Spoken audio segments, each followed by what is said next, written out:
Welcome to this week's episode of Vulnerability Rocks. And in 2021, one of my desires was to start helping people in another way to how the podcast has been helping people previously. So I've had a lot of listeners reach out to me and say, I recognize that there's things that I need to look at and things that I need to take care of in myself, in my story. Where do I start? So I'm really excited to have Rebecca on the podcast today because Rebecca Wilson is a womb healer, a conscious conception guide, and a spirit baby doula. And I have worked with Rebecca. Well, she has worked with me and we've worked together in my fertility journey. So I'm really excited to welcome you on the podcast today because this podcast is all about being vulnerable and also just sharing and helping people. And I'm just very grateful to have you here. Thank you for having me. So can we start with a little bit about you before we get into the amazing work that you do? Can we talk about, would you share what you're comfortable to share about you, where you're from, a little bit about your story? Yeah, of course. Well, all the work is birthed from my own journey, so it all starts there and has its own unfolding from the personal narrative. So my journey really began through being on contraception and having kind of like an epiphany that I needed to come off contraception. I don't know where that thought dropped in, but it was really loud. This was many, many years ago. And so I came off the contraceptive pill, and I had such a hard time this whole journey of issues with my hormones. I didn't get a cycle for 18 months. I was depressed. I had acne. I was really unwell mentally, physically, emotionally.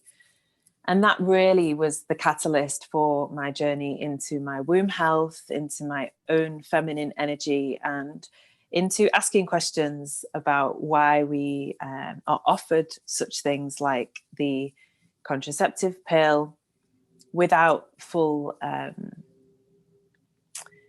awareness of the side effects or what could possibly happen. We only get sold the golden parts of it will help with your PMS, and at 16 that's all you want to hear because you just want to fit in and be okay at school and college. And so that began the opening, shall we say, and a deep dive through many different facets of nutrition, yoga, meditation, cycle tracking, all to bring me into a deeper awareness of my womb space, which again is not something that's really taught about or spoken about in great depth in education, especially not in the West. There is no education. Not where I came from. No, there's not. No, kind of like you know what to do to not get pregnant, and that's about it. Which is go on the pill. And I'd argue only just. So I mean, it was the message I got, which I've shared before, is don't get pregnant. Yeah. No real methodology as to how not to get pregnant either, really, actually. Just don't get pregnant. Yeah.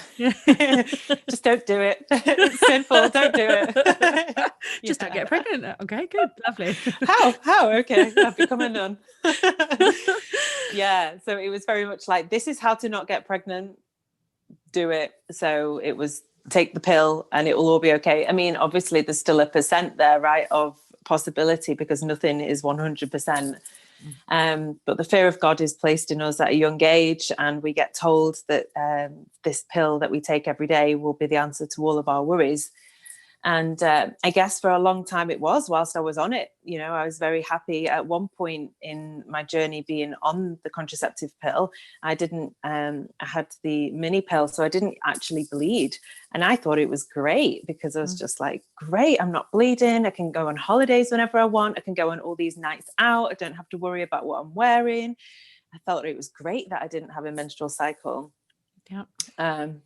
Obviously, and I am now educated in that even when we are on the contraceptive pill, the bleed that we have isn't a real period. It's a false bleed because it's a withdrawal from the drug.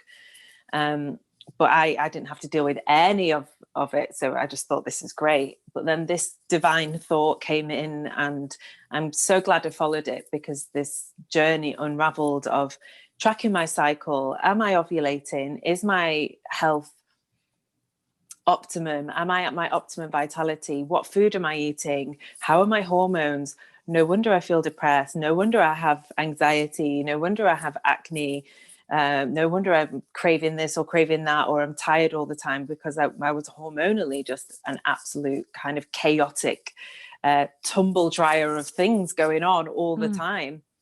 So through different kind of methods of support, I kind of looked at my diet, my nutrition, balanced out my hormones. And as that layer kind of started to settle, I became more and more aware of the internal rhythms of my cycle. I believe really that came from having such a long time without a bleed, like 18 months after coming off the pill before I had a bleed. Yeah, it was wild. It wasn't fun for anyone that was in my life at that time. No, I mean, well, personally, I've just gone through a 9-week wait for a very needed bleed, and I was wild is a good word. I was wild. Yeah. And the day the bleed came, I mean, it was like concrete lifting off me. Yeah. Suddenly birds came out, the sun was shining. It was just like, wow, what a ride. Yeah. So premenstrual for 18 months is not fun for anyone. No. No. Poor you. I know. I was living with my family at the time. I was like, poor them. My poor dad was just like, oh, he used to say to my sister, don't go in Rebecca's room. Leave her alone. She's eating chocolate again. That was the telltale sign that, like, oh gosh, that is a long time though, isn't it? Yeah, to feel that weight and that bloat, and I was getting heavier and heavier, and I was just more and more hormonal, and it was chaotic inside. And the world really doesn't hold space for that either, right? It's just like, oh, pull yourself together, and it's like nothing can be pulled together right now. Like internally, it's all a mess. I don't know what's going on, and nothing can be soothed, because it is hormones. So it's like, no matter what was happening, it was only through a long, extensive journey of nutrition and yoga and meditation that it all began, and a huge detox process that I went through, that it started to balance everything out. And through that kind of really birthed this deeper awakening of the internal rhythms and seasons of my cycle. And then through that, this great awakening of understanding the power of the womb and the energy there. It's the center of creation, not only for life, but for all of our creative projects and ideas. And it holds our creative flow. Our sexual energy, which is our creative energy, because we create through sex life. And so we create through the sexual currents of our body, our life as well. So all of this was kind of a part of this huge awakening for me. And then realizing how we store emotions, other people's emotions, family energy in our womb space. What was our time like in our own mother's womb, and what did we carry forward from there? What carried in our family patterns, in our ancestral patterns? What does culture and conditioning and society suggest that we as women need to be or do in order to be loved, appreciated, validated? And I just found that there was this whole melting pot of imprints, conditions, false beliefs that I had, just information that I had taken on and placed in this part of me, because I didn't know where else to place it. And so there was a huge deconditioning of what it really is to be in my body, to be in my feminine energy. So you went through this, I mean, that's a long time to not have a bleed for. And it's interesting that you say about when you were on, I think you said you were on the mini pill and you thought it was great. right? Mm. I had the Mirena coil on and off, in and out, in and out, in and out for 18 years. So from the age of like 19 or 20 to August 2019, when we wanted to have a family.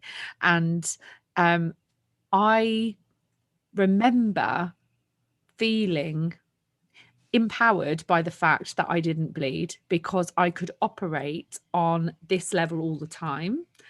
And I saw it as complete inconvenience, that this female part of me was a complete inconvenience, to be totally honest with you. I just thought, this is all just completely inconvenient to life. And now there's this thing that can stop all of that. And I don't have to do anything. I can just crack on like a robot, actually, and that was how I Yeah. looked at it. Yeah, totally. I feel such a resonance with what you've just shared. And I feel that as a wave through the collective energy as well, the kind of masculinization of the feminine and the patriarchal influence of this linear goal orientated experience of goals, targets, grade systems, got to achieve more each and every day, which doesn't allow for the cyclical nature of life or the cyclical nature of the feminine. And here then is the expression, or what we see, the reflection of, if we're disconnected from the cycles outside of ourselves through conditioning and false information, then of course we will be disconnected from the cycles within ourselves because of that same information that's imprinted into us, that then makes us operate from this kind of space of robot, like go, do, achieve, push, burn yourself out. The glorification of all of that is so huge in modern day culture. Yeah, it completely is. And I was having a conversation with someone the other day, and I was talking about sort of self-development as I first discovered it in 2005, so 16 years ago. And it was all about bigger, better, faster, don't sleep, get up at 5, work till 1 a.m, just when I think about it now, with the things that I am learning and continue to learn, that's bonkers, right? Yeah. But it was taught then that it was bonkers to be anything less than. And it's just interesting how it's not till years later you feel, and you can't run away from the impact of living like that for such a long time. Yeah. And it is so woven into the tapestry of spiritual practice, of self-development practice. I spoke to this only today, actually, to my community. So that's interesting. That thread has arrived. All about the spiritual practices that teach us to come up and out of ourselves. Like, the body is sinful, you're on a path of ascension, meditate only to come out of yourself and to a higher realm of consciousness or a higher achievement, or, how far have you got in your business, push more goals, set more goals, achieve more, whether we come from it from a very kind of self-development or a very spiritual side. There's still these messages that are woven through the patriarchal time. So of course they hold that energy. I would argue maybe anything that's birthed through that time, unless it's been really birthed through the feminine way, holds that wounded masculine imprint, including spiritual practice, including yoga and meditation, including self-development. And it's very much pushing through that fire energy, and it doesn't give time for the water or the earth. The water, it would be our emotional range, and the earth would be our state of rest. And then we get burnout because fire burns up.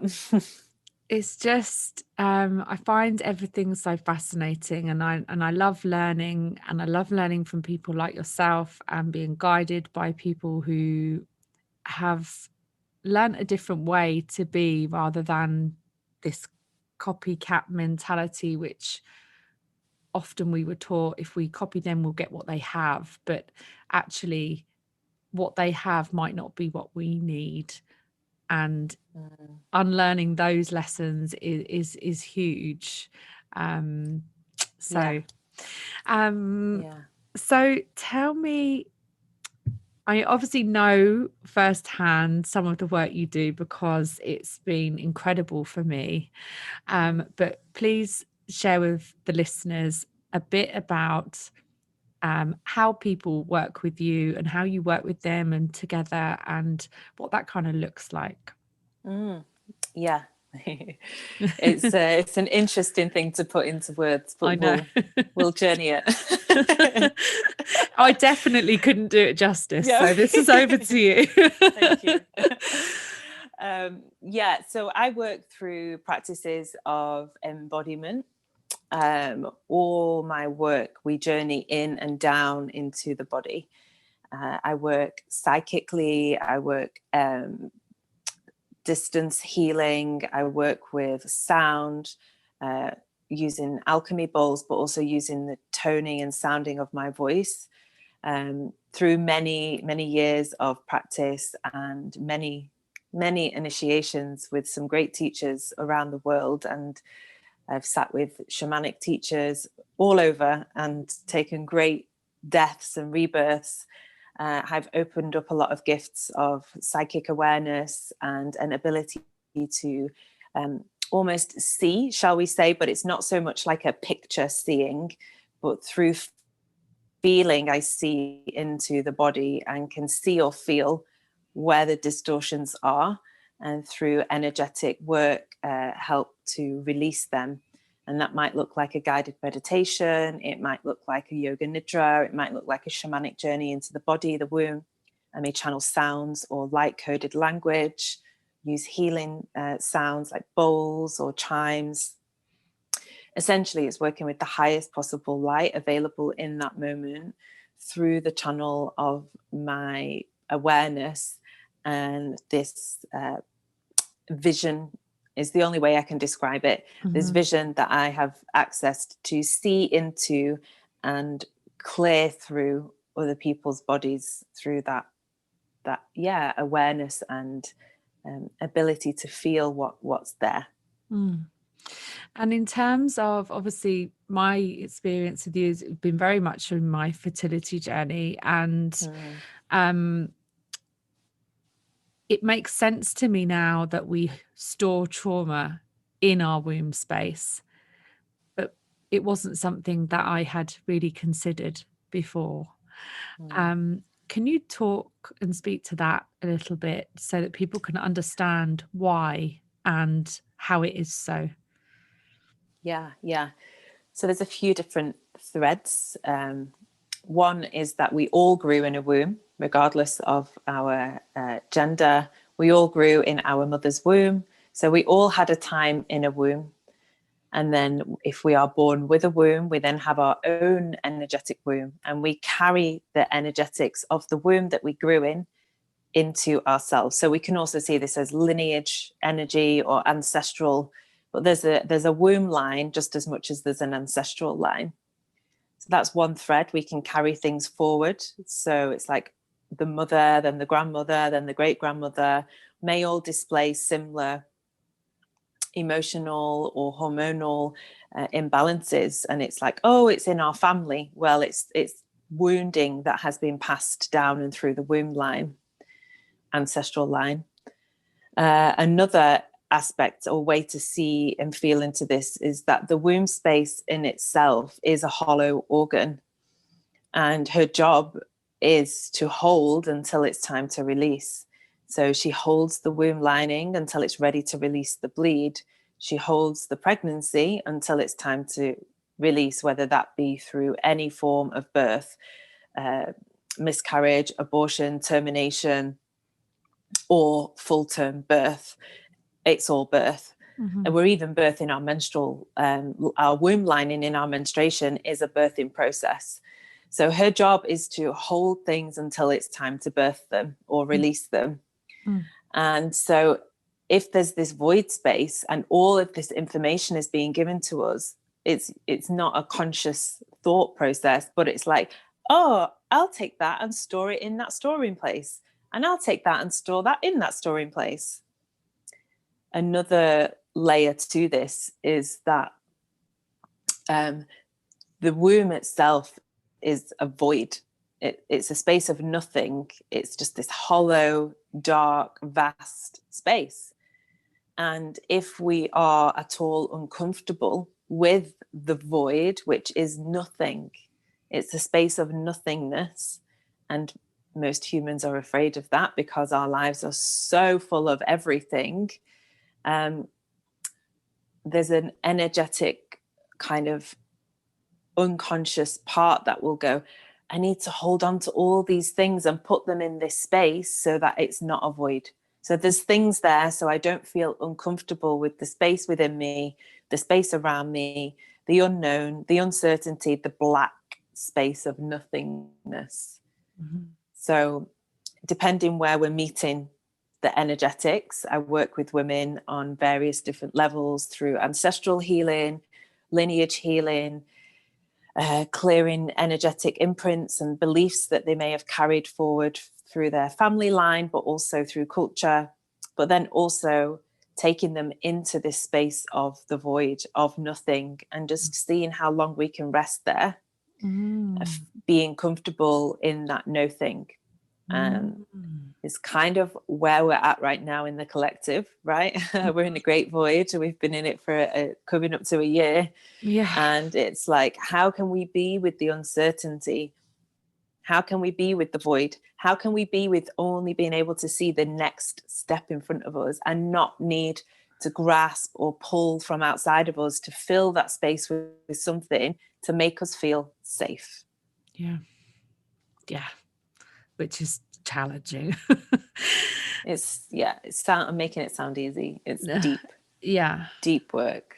Yeah. And I mean, I'm scratching the surface in all of these things, as you know, but even just learning to sit with being uncomfortable in our feelings is challenging enough without going outward and eating, drinking, consuming, right? Consuming and filling that is challenging, right? And yeah.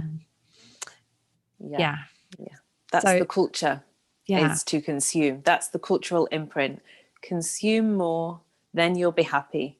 Consume more, and then you'll be safe. And however that manifests, food, alcohol, shopping, any kind of addictive trait or personality, it's all a consumption in order to fill our void, so that we don't feel uncertain or unsafe in the unknown. And the interesting thing that I found, obviously, during our sessions is the repressed emotions that come up when I've done these sessions with you, have been really surprising because, and you taught me something really valuable, that when I did my last session with you around my termination that I've had because my baby was poorly, I had terminations when I was a teenager. And at the time, I really didn't hold any real sadness because I had told myself, and people around me had told me, it's the right thing to do. It's for the best. And I still stand by the fact that that is the case.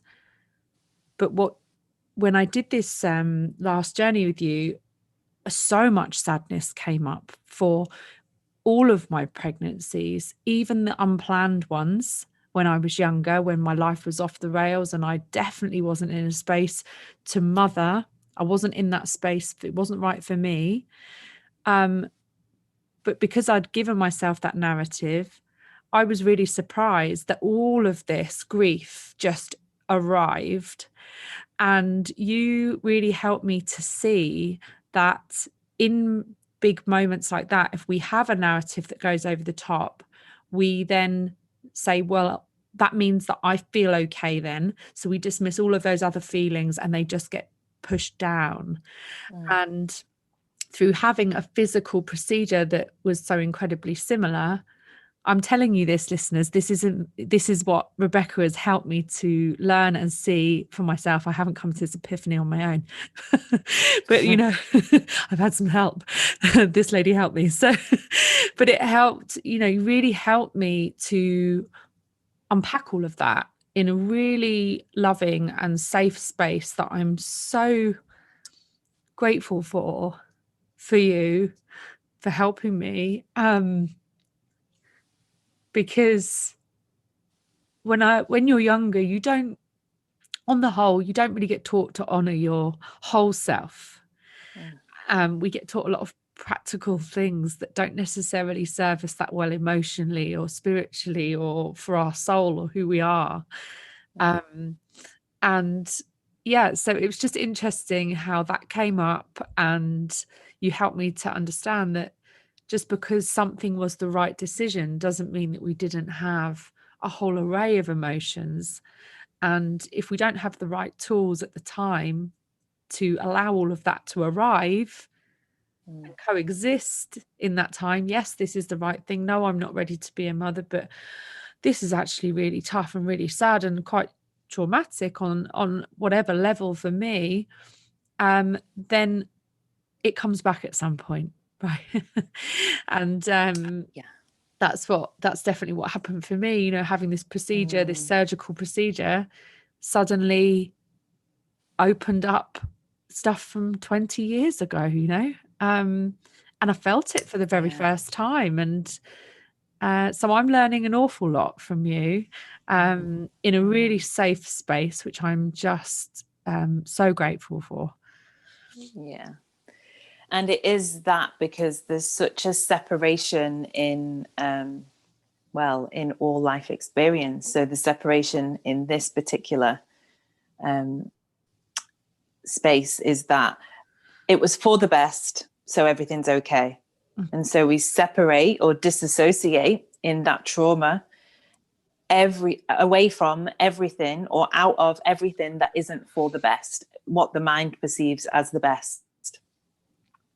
And when we come back into wholeness and we release that separation or come back into the body and stop or calm the disassociation or the fragmentation, we're able to hold it was for the best, and it's heartbreaking. Yeah. I understand, but I'm devastated.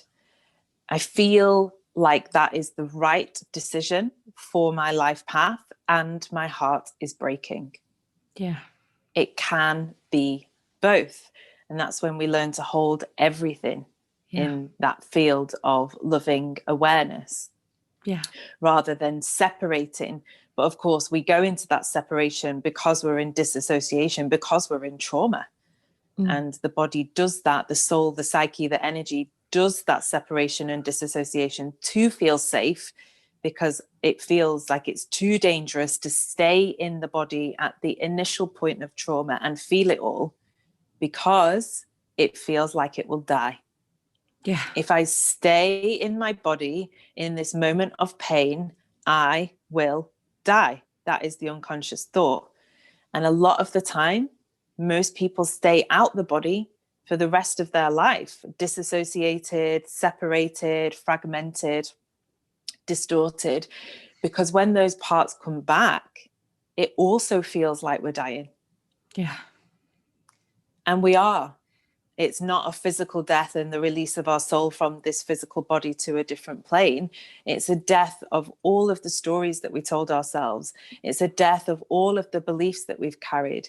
It's a death of all of the programs and conditions. And that is what an awakening, a spiritual awakening, or a remembering of ourself is. It's a death of all the things that we're not, or all the things that we've been carried, or all the beliefs that we've held, or all of those narratives like, oh, it's okay, so it's okay. And when we realize like, oh, but it was still devastating, there's a part that's grieving the part that never grieved. So there's a part grieving, and then there's a part grieving the part that never had the chance to grieve. Yeah. Do you know, that is the perfect way to describe it, because it is double. And it's interesting you say that, because throughout my most recent experience of losing my baby, I mean, I'm sure I wasn't able to be mindful the entire time, but I've learned a bit more, and I was able to sit in it, you know, which is something I definitely wouldn't have had the skills to do years before. And someone messaged me and said, you know, how are you? And I said, I am riding whatever wave comes my way today. And by that, I knew that if I was to get busy, so that old Emma would have gone into busy, distract myself. And I don't just mean go for a nice walk and sit and have some, I mean, get busy, fill my day up, be busy, go into that really like robotic mode that I used to be in, train this, that, you know. If I had done that, I said to somebody, if I do that, as much as that's all I want to do, because I don't want to think about what's going on right now, I don't want to feel what's going on right now because I'm in so much pain, and I am so heartbroken, my heart is in pieces. If I don't stop now, I'll have to do this double time, because I will have to do this at some stage. So I either do it now, and don't get me wrong, I won't do it perfectly, and there will be parts I have to come back and double do. I know that. But if I don't at least try to sit in this and do some of it real time, I'll have to do double the work later, and it will come when I don't want it, and it will come, you know, and sideswipe me out of nowhere in the form of another breakdown or another, you know, I had a full breakdown 10 years ago. It will come in some shape or other.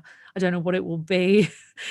And that's been one of my, I suppose, biggest learnings and I'm continuing to learn and unpick, but it doesn't, you don't just bypass it, right? No. And if there is never a real invitation or opening for it to arrive and do the double feeling, it stays within the body and becomes a distortion. And that distortion then becomes an imprint and if we want to call it, a transmission that we give to life. So if we're carrying deep grief in our heart and the body closes and we're walking around in life closed, life is going to bring us closure, because that's the transmission we give, and that's the energy we're holding because we've not moved through the wound. Another way that it can manifest is in like really distorted, clunky kind of ways in which we behave in life that we might just think are part of who we are. Oh, that's just me, or oh, that's just them, that's the way they are, whoever.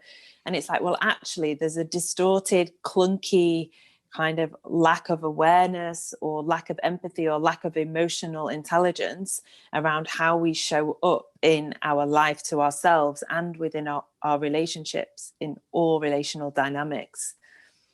And so if we don't sit with it, it will show up in our life in some way. Maybe it's like issues in relationships, issues with the children, issues with family members, an issue with a colleague or a boss at work, or because there's not an awareness to the where we are operating from, which is usually the pain body, and that pain that's trapped in the body that keeps on coming through in our life experience, because it's trying to be shown the light, it's trying to heal, it wants to be seen, like, set me free, but it just keeps on getting like moved in clunky ways and then pushed back down again, usually through projection. So then it's like, oh, this thing happened, oh, it's all their fault, them, rather than like, well, what energetic transmission or am I giving to this relational dynamic that is also co-creating this experience? Yeah. And I can't remember who it was I was talking with, and they said something about, they were talking to someone who was saying that in their relationship, for example, they felt really disconnected in their relationship and there was no love in their relationship, and then they asked this person, well, where are you? and where are you within this dynamic? And their answer was, well, I'm kind of half packed, ready to leave, half out the door. And it's like, well, you know, but they were expecting this full kind of fully invested love to come their way, but yet the truth was they were already kind of halfway out the door, right? Perfect analogy. Through fear, or fear of what could be, or what they might not receive, or not getting the love that they need. But when they really did a bit of kind of soul searching, they realized actually they weren't doing what they wanted to receive anyway. Yeah. It's like a self-fulfilling prophecy, isn't it? And we sort of bring it on ourselves. Because what it does is it keeps the pattern of behavior safe. I'll use quotation marks there. It keeps it safe, which means it can stay alive. So we don't have to look at the deeper root of that pattern or the deeper root of that emotional wound. And when the pattern stays alive, it doesn't have to die. So we don't have to yet again meet our own fear of death. We hold on to these things for dear life, don't we? For dear life, because of the fear of death. Yeah. we hold on to them just so tightly. And then it's funny how we sometimes, when we do actually start to look at it, you sort of look at it, and when you get to the bottom of it, you think, what am I holding on to here? Really? Yeah. And it's not serving me or anyone around me, hasn't served me for a very long time. But here I am clinging to it, like with all my might. Yeah. Yeah. And, wasting so much energy holding on. It's just, yeah. So yeah, I'm finding all of this learning incredibly fascinating, incredibly painful when you get forced to look at your own stuff. And then the more you discover, the more you realize you need to do some more sorting. It's like that horrible drawer at the back of your room that you've not looked at for years, and you just keep taking it, you just keep taking stuff from place to place. And you think, I actually haven't even used this for a decade, but I'll just keep taking it with me. Just keep taking it with me. It's that. It is. Yeah. I'm a strong believer in like clearing out our physical external space also shifts things in our internal space. So regular clear outs. Is this bringing me joy? Have I even used this? And, offer it, give it to charity, offer it to somebody else. Let it be just this gift that you give, from you to wherever. And it creates space in our external world, and it then creates space internally as well. I just moved home, and I've just been going through this huge reshuffling because of course all of the things on the outside have moved, so all of the things on the inside are moving too. So my root is like, ooh. I'm like, okay, let's just like reshuffle and calm down. And there's this huge rearrangement happening inside of my body because so much got moved out or released and things got given away, and then that created space for new things to come in. Just like our home outside, we do that with our home of our body too. And I love clearing stuff out, rearranging stuff. As a kid, I used to move my room around, however often. People kind of, all my stuff's on the landing again. What's she doing? Changing the room around again. My other half can't stand it. Gareth, I drive him up the wall. I'm like, let's move it. He's like, why? I'm like, because we need to. Why not? Why not? And one of the other things that you shared with me to do was, which I'd never really thought of, was journals. So, so like I love, I've since I left an abusive relationship, went away 2002 for a bit. I journaled while I was traveling, and then around the time that I was having my breakdown and got my diagnosis and all of that, I journaled a lot then, and I kept everything. And some of it is filled with real heavy stuff. And when I first started working with you, I told you about them and you said, where are they? And I was like, they're in my home. And you were like, oh my gosh. So just they need to go. They need to go, Emma, they need to go. So you're like, you need to burn them. Yeah. You're not the first person I've said this to. You won't be the last. And it was remarkable, the shift that happened for me when I went, and there was a lot. Gareth, I said to Gareth, we've got to go because we live in an apartment, so we can't go out in the garden and burn things. So on the balcony, I don't think that would go down too well. So we had to go somewhere and burn all this stuff. And I went with like a stack of stuff to burn. And he said, all of this? I said, all of this. And he's looking at the dates, it's like 2002, 2010. He's like, well, all of it? I said, yeah, the whole lot's got to go. We were there for ages, burning all of these books, journals. And it was amazing. But can you tell the listeners a bit more about that? Yeah. So it's energy, it's energetics, right? So I always describe it to, I had this journey with one of my friends and she was telling me, oh, I've got all these journals from when I was like 5. I used to love writing in my diaries. I was like, whoa, you've got 25 years worth of journals in your apartment. I was like, okay, love, we're having a bonfire.